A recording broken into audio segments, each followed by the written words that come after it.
আসসালামু আলাইকুম। আজ আপনাদের সামনে হাজির হলাম ৪৬তম BCS এর গণিতের ৪ নম্বর প্রশ্নের সমাধান নিয়ে।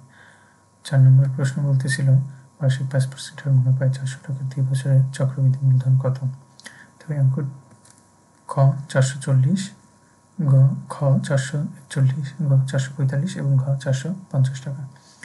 তো এই প্রশ্নটি সমাধান করার আগে আমাদের একটি সূত্র সম্পর্কে জানতে হবে, সেটা হচ্ছে চক্রবৃদ্ধি মূলধন বের করার সূত্র। তো এখানে দেওয়া আছে a সমান p1 + r⁴n।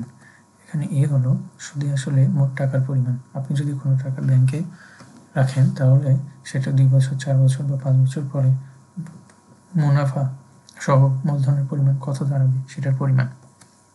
p হচ্ছে মূলধন, যে টাকা আপনি ব্যাংকে রাখবেন, আর হচ্ছে সুদের হার, ব্যাংক আপনাকে প্রতি বছর যে পরিমাণ সুদ প্রোভাইড করবে।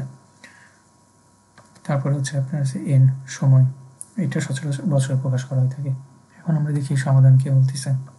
সমাধান বলতেছে দেওয়া আছে আমাদের বার্ষিক হার 5%। 5% শতকরা আকারে প্রকাশ আছে, তো আমরা এখানে লিখবো r = 5/100। মূলধন দেওয়া আছে p 400 টাকা, n দেওয়া আছে বছর 2। সুতরাং আমরা জানি a = p1 + r⁴n।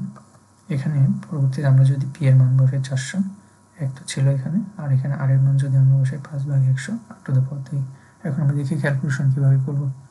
ক্যালকুলেশন করার আগে এই ভগ্নাংশটাকে আমরা স্বাভাবিক ভগ্নাংশে রূপান্তরিত করব। 100 গুণ 1 যদি দিই তাহলে 100, আর উপরে 5, 100 + 5/100। এখন যা পাওয়ার আছে কত?